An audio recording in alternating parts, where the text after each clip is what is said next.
The raven appeared above Black Pine Trail 3 mornings after 32-year-old Claire Bennett disappeared. Park ranger Marcus Cole noticed it because the bird was behaving differently from the ravens that usually followed hikers hoping for food. It circled low over his patrol truck, landed on a weathered boundary post, and watched him without making a sound. When Marcus stepped out, the raven flew another 30 yards down the trail, settled on a fallen pine, and waited again.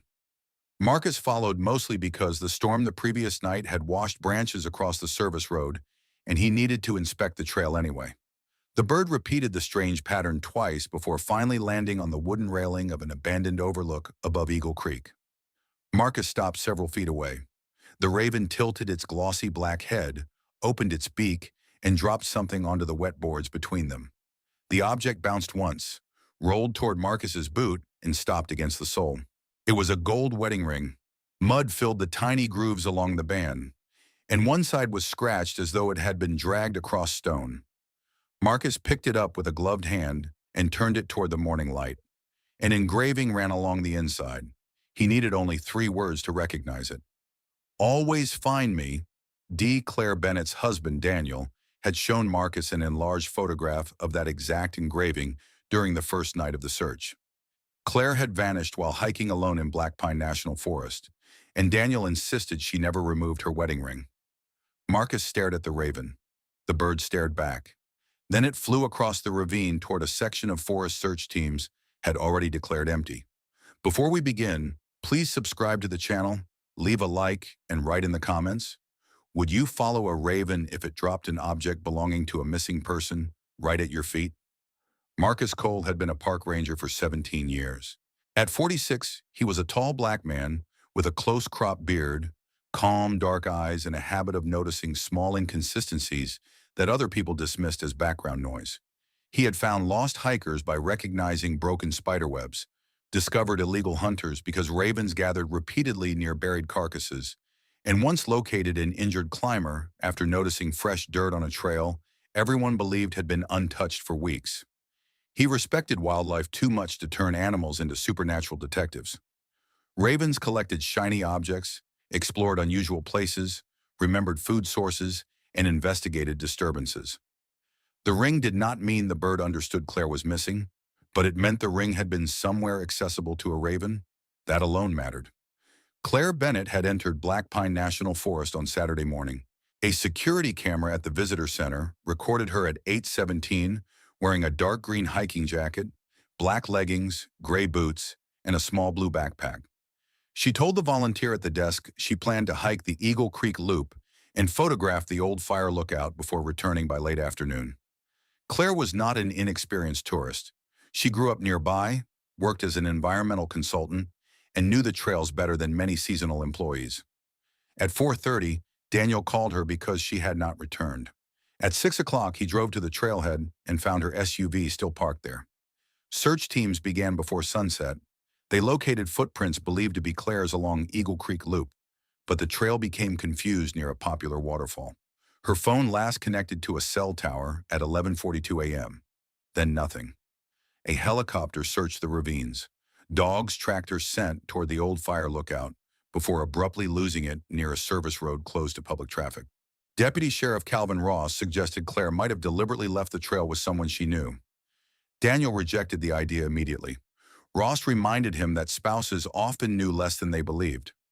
Marcus disliked the direction from the start, not because Daniel could not possibly be involved, but because Ross seemed unusually eager to describe Claire's disappearance as personal before searchers had finished checking the landscape. On the second day, Ross announced investigators had learned Claire and Daniel were having marital problems. Daniel admitted they had argued recently over whether to move to Seattle for his work, but said the argument was ordinary. Claire's sister confirmed the couple had disagreements, but no plans to separate. Ross nonetheless told reporters there was no evidence of criminal involvement. Marcus thought it was a strangely definitive statement when nobody even knew where Claire was. The wedding ring in his palm now contradicted one of Ross's assumptions. If Claire walked away willingly, why was a ring she never removed lying somewhere in the forest hard enough to reach that a raven carried it to an overlook? Marcus radioed Sheriff Elena Brooks rather than Ross. Elena had joined the investigation after Claire's family complained about the pace of the search. She arrived with a forensic technician and photographed the ring before placing it in an evidence container. Daniel identified it immediately from photographs. "There's a tiny mark near the D," he said. "The jeweler slipped when he engraved it. Claire used to joke that it made the ring unique." The mark was there. The ring belonged to Claire. Elena asked Marcus where the raven had flown. "Northwest across the creek," he said. She frowned. "That area was searched yesterday." "Then we search it differently." The northwestern slope was steep and covered with old-growth firs, moss, boulders, and scattered remnants from logging operations abandoned 60 years earlier. Searchers had walked the established contour lines, checked visible shelters, and scanned the ravine with drones. Marcus ignored the main trail and moved in the direction the raven had taken. He did not expect the bird to guide him directly anywhere. Instead, he looked for places ravens might investigate: exposed trash, food, clothing, animal remains, disturbed soil. Half a mile from the overlook, he heard several ravens calling above the trees. 3 birds were gathered near an old logging cut where a rock slide had partially buried a maintenance road. Marcus climbed down. Beneath a cedar root, he found a torn strip of dark green fabric. Claire's jacket was dark green. 20 yards farther, caught on rusty wire, hung a broken zipper pull. Elena called in the evidence team. Dogs were brought back. This time, one animal picked up Claire's scent and followed it along the buried road to a concrete drainage culvert hidden beneath blackberry vines. Inside the culvert, investigators found dried blood, 1 boot print, several strands of brown hair, and the cracked lens from a professional camera. Claire was a photographer. At the far end of the tunnel lay a small silver necklace shaped like a mountain. Daniel said Claire's mother gave it to her on her 18th birthday. The disappearance had become a crime scene. More troubling was what lay outside. Tire tracks crossed the mud beyond the drainage exit. They belonged to a heavy 4-wheel drive vehicle with an uncommon tread pattern. Park maintenance used the same type of tires. Marcus checked vehicle logs. Only 4 trucks had entered the restricted northern service roads that weekend. 3 were accounted for. The 4th was assigned to a private contractor performing environmental surveys for Ridgeway Timber and Development. Marcus knew Ridgeway well. For 2 years, the company had been trying to secure permission for a luxury lodge and private access road along the eastern boundary of Black Pine. The development required transferring several acres of protected buffer land and reopening an abandoned logging corridor. Claire Bennett's environmental consulting firm had been hired by a citizens' coalition opposing the project. Suddenly, her work mattered. Daniel told Elena Claire had been preparing a report that could stop Ridgeway's permits permanently. She discovered the company's proposed road crossed a protected wetland and habitat used by an endangered salamander. More importantly, she suspected Ridgeway employees had secretly altered drainage channels and removed protected vegetation before environmental review was completed. If proven, the company could face federal penalties and lose permits worth tens of millions of dollars. Claire told Daniel 2 days before disappearing that she had found something much bigger than wetlands. She refused to explain by phone because she believed somebody had accessed her office computer. Investigators searched Claire's home office. Her primary laptop was gone, even though Daniel swore it had been there the morning she left. The external backup drive was missing too. A desk drawer had been forced without obvious damage to the house. Someone likely entered using a key or while Daniel was involved in the forest search. Claire's hiking backpack was still missing, which meant she might have carried copies. Elena requested Ridgeway's vehicle records. Company attorney Richard Vale insisted none of their employees had been near Claire. Their contractor truck, he claimed, entered the northern road to inspect erosion damage and left by noon. GPS data supposedly confirmed it. Yet the GPS file contained an unexplained 47-minute gap beginning at 11:39 a.m., 3 minutes before Claire's phone went offline. The driver was Dean Mercer, Ridgeway's field supervisor. Dean told investigators the mountain canopy caused signal loss. Marcus knew GPS could fail in dense forest, but the road where Dean claimed to have been traveling had open sky for miles. Dean also wore size 11 boots. The impression in the culvert was size 11. None of this proved kidnapping, but the pattern tightened. Investigators obtained a warrant for Dean's truck. The cargo bed had been washed with bleach. Beneath the rear seat, technicians found 1 dark brown hair with a root attached. DNA later matched Claire. Dean was arrested for questioning, He claimed Claire approached his truck voluntarily after injuring her ankle. According to him, he drove her toward the visitor center and dropped her near another trail after she changed her mind. He could not explain her hair beneath the rear seat rather than in the passenger area. He could not explain the blood in the culvert, and he could not explain why he never mentioned seeing the missing woman during 2 days of searches. Dean asked for a lawyer. That night, someone broke into the park evidence storage room. Nothing connected to Claire was taken, but the lock on the evidence freezer was damaged. Security footage showed a person in a sheriff's jacket entering through the rear corridor. The face was hidden beneath a cap. Only a limited number of deputies had access. Elena checked electronic key records. Calvin Ross's key card opened the exterior door at 1:13 a.m. Ross claimed his card had been lost the week before. He never reported it missing. Elena quietly removed him from the case and initiated an internal investigation. Ross reacted angrily, accusing her of trying to build a conspiracy from mistakes. 2 hours later, he stopped answering calls. His patrol vehicle was found abandoned near the county airport. Marcus returned to the overlook the following morning. The Raven was there again, this time perched in a dead pine. He brought wildlife biologist Hannah Cole, no relation, who had studied corvid behavior in the region. She warned him not to assume the same bird was involved every time. Ravens shared areas, followed one another to food, and could carry objects for curiosity rather than purpose. Marcus agreed. "I'm not asking what it understands," he said. "I'm asking where birds around here are gathering." Hannah observed the flock. Several ravens repeatedly flew northeast toward a ridge beyond the official park boundary. That ridge contained an abandoned wildfire observation station known as Tower 6. It had been closed after lightning damaged the structure 12 years earlier. Ridgeway leased neighboring land for timber surveys. Marcus and Elena approached with state police. Tower 6 appeared empty. The access gate was locked, but recent mud showed vehicles had passed. Inside an equipment shed, they found food wrappers, bottled water, a folding cot, medical supplies, and one piece of duct tape containing strands of brown hair. Claire had been held there. On the wall, scratched shallowly into the wood with something sharp, were the letters B17. Daniel had no idea what they meant. Marcus did. Black pine contained numbered backcountry structures from old forestry maps. B17 referred to Bunker 17, a wildfire emergency shelter built into a mountainside during the 1970s and removed from modern visitor maps after the access road collapsed. It sat 6 miles deeper in the restricted forest.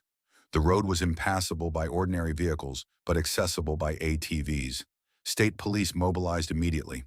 When they reached Bunker 17, the steel door stood open. Inside, they found blood, a blanket, empty food containers, and Claire's blue backpack. She was gone. But the backpack contained something Ridgeway had apparently failed to find. Claire had cut open the padding in one shoulder strap and hidden a tiny memory card inside. The card held hundreds of photographs and scanned documents. Some showed Ridgeway employees illegally burying drums near a wetland restoration site. Others documented dead fish downstream from an unregistered discharge pipe. The final images were more disturbing. Claire had photographed a hidden dumping area containing industrial chemicals from a company owned by Richard Vale's brother. Ridgeway had been accepting hazardous waste illegally and burying it beneath land scheduled for resort construction, expecting excavation to remove or redistribute the evidence later. County inspection reports repeatedly declared the area clean. The signatures belonged to 2 inspectors and Deputy Calvin Ross, who had filed trespassing complaints against activists attempting to reach the site. Claire had discovered environmental crimes, bribery, falsified testing, and illegal dumping. She also photographed a meeting at the site between Richard Vale, Dean Mercer, Calvin Ross, and County Commissioner Thomas Greer. In one image, Ross looked directly toward Claire's position. She had been seen. The timestamp was Friday evening, less than 16 hours before she disappeared. Elena now understood why Claire returned to the park Saturday. Her notebook contained GPS coordinates to collect water samples that could confirm contamination independently. She expected to be gone only a few hours. Instead, Dean intercepted her near the old fire lookout. The blood and torn clothing suggested she fought. He transported her through the culvert road to Tower 6. Ross used his position in the search to direct teams away from the northern service area. But why was Claire still alive after several days? Investigators believe Vale wanted to recover every copy of her evidence before killing or releasing her. Claire refused to reveal where the memory card was hidden. Daniel's phone rang that afternoon from a blocked number. A distorted male voice said, "Bring everything Claire gave you to mile marker 42 tonight. Come alone or your wife doesn't leave the mountain." Daniel said Claire had given him nothing. The caller hung up. Elena believed the demand was meant to test him. They prepared surveillance anyway. At 10:18 p.m., Daniel drove to the roadside marker carrying a bag filled with blank drives and papers. No one approached. 15 minutes later, a motorcycle passed slowly, then continued west. State officers followed it to a rural motel. The rider was not Ross or Vale. It was a 19-year-old Ridgeway employee named Tyler Shaw. Under questioning, Tyler admitted Dean paid him to watch Daniel and report whether police followed. He knew nothing about Claire's location, but had heard Dean and Ross discussing the quarry cabin. Marcus knew only one place they might mean, an abandoned blasting cabin near Granite Hollow Quarry, 20 miles outside the park. The quarry belonged to a shell company connected to Richard Vale. By the time officers arrived, the cabin was burning. Firefighters contained the blaze and found signs someone had been held inside, but no body. Tire marks led away toward an old railbed. Near the cabin, ravens circled above a clearing. This time Marcus knew exactly why. A black trash bag had ripped open, scattering food and pieces of cloth. Among them was one sleeve from Claire's green jacket. She had been there recently. A bloodhound followed her scent along the railbed until it reached a creek where the trail vanished. On the bank, investigators found something else. One of Claire's gray hiking boots. Inside, folded beneath the insole, was a strip of paper bearing 3 handwritten numbers. 118. Marcus studied regional maps. County Route 118 ran along the northern foothills, but that seemed too obvious. Elena thought it might be an address. Daniel remembered Claire used 3-digit numbers when labeling environmental sample sites. Sample 118 was listed on the recovered memory card. It corresponded to an abandoned hydroelectric pumping station on Silver Lake. State police drove there before dawn. The building appeared unused, windows boarded, and access road overgrown. But one security camera over the rear entrance was new. Officers surrounded the structure. Thermal imaging showed 4 people inside. Before tactical teams could enter, Elena's phone rang. Calvin Ross. He knew they were outside. "You walk in here, she dies," he said. Elena kept him speaking while officers studied entrances. Ross sounded desperate rather than confident. Richard Vale was apparently not there. Claire was being guarded by Ross and 2 hired men. Elena asked why he had thrown away 20 years in law enforcement for a developer. "You think this is about a developer?" Ross answered. "Half this county survives because men like Vale decide it does." "And Claire?" "She couldn't leave anything alone." Elena asked to speak with her. After several seconds, Claire's voice came through, weak but clear. "Daniel." "He's safe," Elena said. "Marcus?" Claire asked. Marcus leaned toward the phone. "I'm here." Claire paused. "Tell him ravens like windows." Ross cursed and ended the call. Everyone looked at Marcus. He understood almost immediately. The pumping station's upper floor had narrow ventilation windows beneath the roof. Ravens had nested there for years. Claire was telling them where she was being held, or where an entrance existed. Marcus had inspected the structure during a wildlife survey 5 years earlier. A maintenance ladder ran from an exterior drainage channel to the upper turbine room behind those windows. Tactical officers moved around the rear while Elena continued negotiating from the front. Marcus guided them to the drainage channel. The old access grate had been chained, but bolt cutters opened it quietly. Inside, officers climbed through darkness until they reached the turbine level. Through a broken interior wall, they saw Claire tied to a metal chair. Ross stood nearby with a handgun. One hired man watched the front entrance. The other was downstairs. Claire's face was bruised, but her eyes remained alert. A raven suddenly landed on the exterior window ledge and struck its beak against the glass. Ross turned toward the sound. Claire moved instantly, throwing her weight sideways with the chair. The crash distracted him for barely a second, but it was enough. Tactical officers entered. Ross fired once into the ceiling before being tackled. The hired men surrendered minutes later. Claire was alive. When Daniel reached the hospital, he walked into her room holding the wedding ring inside a small evidence envelope. Claire began crying before he said anything. "Where did you get that?" she whispered. Marcus stood in the doorway. "A raven dropped it at my feet." Claire stared at him, then laughed once through her tears. The story behind the ring was simple. During her struggle with Dean near the fire lookout, Claire deliberately pulled it from her finger and threw it into the brush. She hoped searchers would find it and realize she had not simply walked away. It landed near the logging cut. Days later, a raven apparently collected the shiny object and carried it to the overlook, perhaps attracted by the open railing or because the bird regularly fed there. No one could know exactly why it dropped the ring near Marcus. It was coincidence shaped by animal curiosity. But coincidence had consequences. The ring redirected the search. The case against Ridgway expanded rapidly after Claire recovered. Federal environmental investigators excavated the illegal dumping sites and found dozens of buried chemical drums. Water samples showed contamination reaching private wells. Richard Vail attempted to leave the country on a chartered aircraft, but was arrested before takeoff. His phones contained messages instructing Dean to stop Bennett before Monday and Ross to keep search teams south. County Commissioner Greer resigned and later faced bribery charges. Two environmental inspectors admitted falsifying reports. Dean Mercer accepted a plea agreement and described the kidnapping in detail. He intercepted Claire on the trail after Ross informed him where search teams would be least likely to see. Claire fought, scratched Dean's face, lost her camera lens in the culvert, and repeatedly dropped personal items whenever she saw an opportunity. She scratched B-17 into the wall at Tower 6. She hid the memory card in her backpack. She placed the number 118 inside her boot before her captors moved her again. She never knew whether anyone would find any individual clue.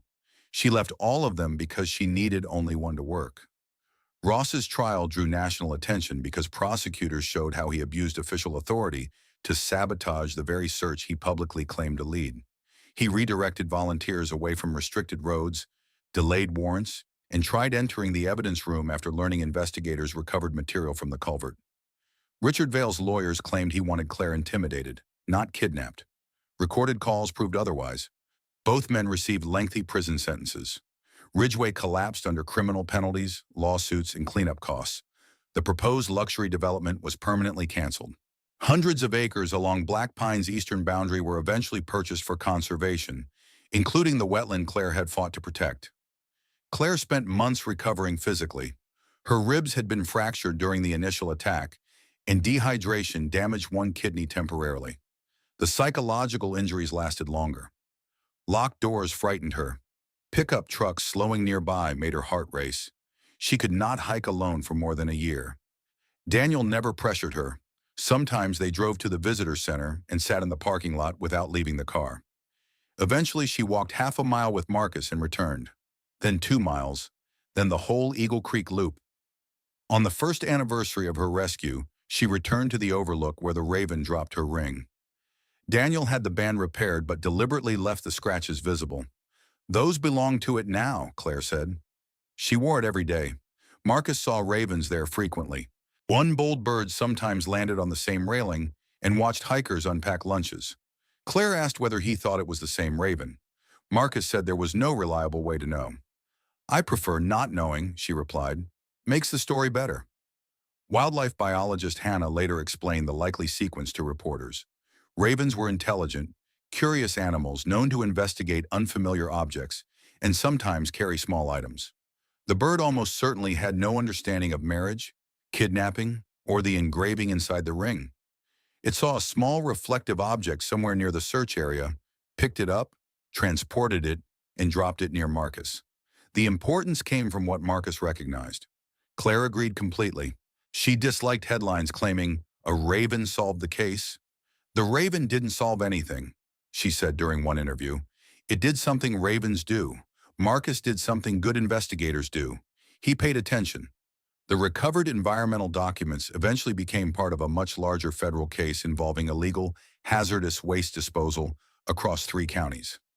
Families whose wells had been contaminated received compensation. The state strengthened protections for environmental whistleblowers and required independent review when law enforcement officers had financial ties to land development projects. Claire returned to consulting but changed how she worked. She never kept evidence in only one place. She trained younger investigators in field safety and digital backups. Most importantly, she taught them never to dismiss small physical inconsistencies merely because they seemed unrelated. A ring in the forest could change an investigation. So could a torn zipper, a boot, a raven gathering in the wrong place, or a number scratched into old timber. Daniel remained with her. Their marriage, which Ross had tried to portray as the explanation for her disappearance, survived the ordeal with new scars, but also unusual clarity. Several years later, they renewed their vows at a small ceremony near Black Pine. Claire wore the same ring. Before placing it back on her finger, Daniel read the engraving quietly. "Always find me," Claire smiled. Eventually, a raven called from somewhere above the trees just as guests laughed. No one claimed it was magical. Claire certainly didn't. But Marcus looked up anyway. Years passed, and the overlook became associated with Claire's story, despite the park never officially naming it after her. Hikers sometimes left coins or cheap rings on the railing, hoping ravens would carry them away. Rangers eventually asked visitors to stop because foreign objects were unhealthy for wildlife. Claire found that detail funny. "Humans can turn anything into a ritual," she told Marcus. "Ravens probably just think we're terrible at holding on to things." Marcus retired at 63. During his final week, Claire visited his ranger station carrying a small wooden box. Inside was a replica of her wedding ring, larger than the original and mounted on a dark piece of cedar. Beneath it was a brass plate engraved with one sentence: "You looked where it landed." Marcus kept it on his desk at home. The real ring remained on Claire's hand. Sometimes people asked whether he believed the raven intentionally chose him. His answer never changed. "No, I believe the raven found something interesting. I believe I was standing in the right place. And I believe evidence doesn't become important until somebody recognizes it." That distinction mattered because the truth of the story was powerful enough without turning the animal into something supernatural. A raven did not understand the missing woman's engraving. It did not know Daniel was waiting, or that Richard Vale had buried chemicals beneath protected forest, or that a corrupt deputy was manipulating a search. It knew only its own world: shiny things, movement, food, territory, curiosity. Yet for one brief moment, that world crossed the human one. A scratched gold ring fell from a black beak onto rain-darkened wood. Marcus bent down.